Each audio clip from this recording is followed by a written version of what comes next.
বহুল প্রতীক্ষিত আসিয়া ধর্ষণ এবং হত্যা মামলার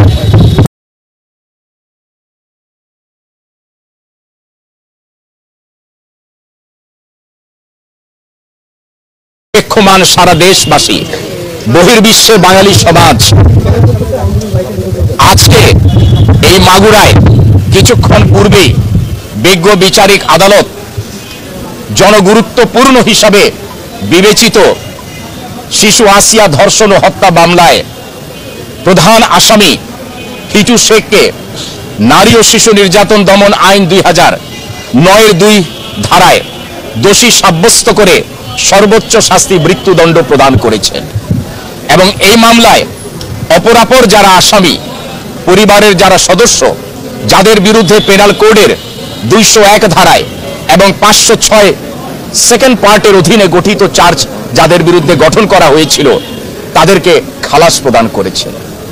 স্বাধীন বিচার ব্যবস্থায় অতি অল্প সময়ের মধ্যে জনগুরুত্বপূর্ণ এই মামলার যে রায় আজকে ঘোষিত হয়েছে, সেই রায়ে প্রধান আসামিকে মৃত্যুদণ্ড দেয়ায় প্রসিকিউশনের দাবি অনুযায়ী, এভিডেন্স অন রেকর্ড অনুযায়ী রাষ্ট্রপক্ষ থেকে আমরা সেটাকে সন্তুষ্ট হয়েছি। যে আসামিদেরকে তিনি অ্যাকুইট বা খালাস করেছেন, সেটি রায় পর্যালোচনা করে সংশ্লিষ্ট কর্তৃপক্ষের সাথে আলোচনার ভিত্তিতে তাদের ইনস্ট্রাকশনস অনুযায়ী পরবর্তীতে আপিল দায়ের প্রয়োজনে আপিল দায়ের করা হবে। এই মামলায় আসামি যে ঘৃণ্য অপরাধ করেছেন এবং এই মামলায় যে এভিডেন্স এসেছে, বিশেষ করে মেডিকেল এভিডেন্স, বিশেষ করে যারা উইটনেসেস, বিশেষ করে আসামির দোষ স্বীকারোক্তিমূলক জবানবন্দি, সেই দোষ স্বীকারোক্তিমূলক জবানবন্দি যারা পাঠ করেছেন, বিজ্ঞ বিচারিক আদালত থেকে শুরু করে কনসার্ন লার্নেড ম্যাজিস্ট্রেট এবং প্রসিকিউশন, ডিফেন্স, তাতে গা শিহরে ওঠে যে একজন 8 বছর বয়সী শিশুকে কিভাবে তিনি ধর্ষণ করেছেন এবং তার ফলশ্রুতিতে কিভাবে তার মৃত্যু হলো। কাজেই আগামীতে এই জাতীয় কোনো অপরাধ যেন সংগঠন করতে না পারেন, বিশেষ করে কোনো যৌন অপরাধ যেন কেউ করতে না পারেন, সেই ব্যাপারে রাষ্ট্রের পক্ষ থেকে সর্বোচ্চ আইনি ব্যবস্থা গ্রহণ করা হবে। এবং আপনারা জানেন, এই বাংলাদেশের ইতিহাসে এই সর্বপ্রথম স্বরাষ্ট্র মন্ত্রণালয় এই মামলার জনগুরুত্বপূর্ণ হিসাবে বিবেচনা করে সর্বপ্রথম এই মামলার নিযুক্ত বিজ্ঞ পাবলিক প্রসিকিউটরকে আইনি সহায়তা দেওয়ার জন্য আমাকে নিযুক্ত করেছেন।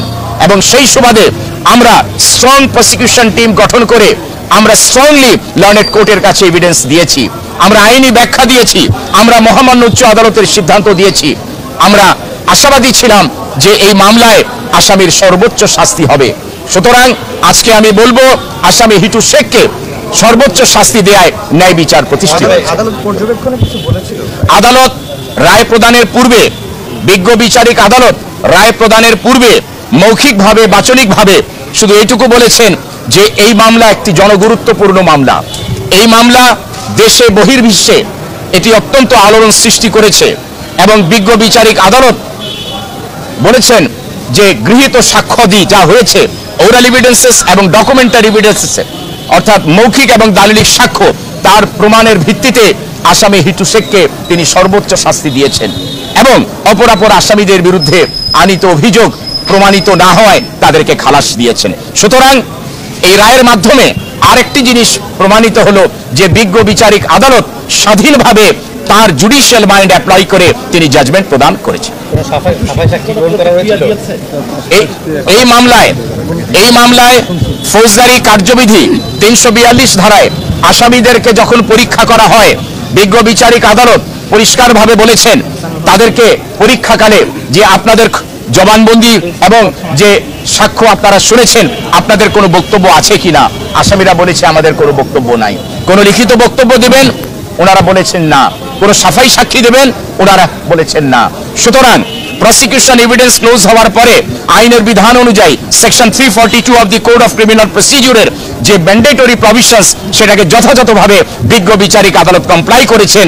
আসামি সেটাকে সুযোগ না নেয় পরবর্তীতে বিজ্ঞ বিচারিক আদালত আর্গুমেন্ট এবং আর্গুমেন্টের পরবর্তীতে আজকে রায় প্রদান করেন। আমরা একটু সরাসরি সম্প্রচারে আছি, যদি রায়টা একটু আবার একটু বলে দিতেন সংক্ষেপে। ধন্যবাদ।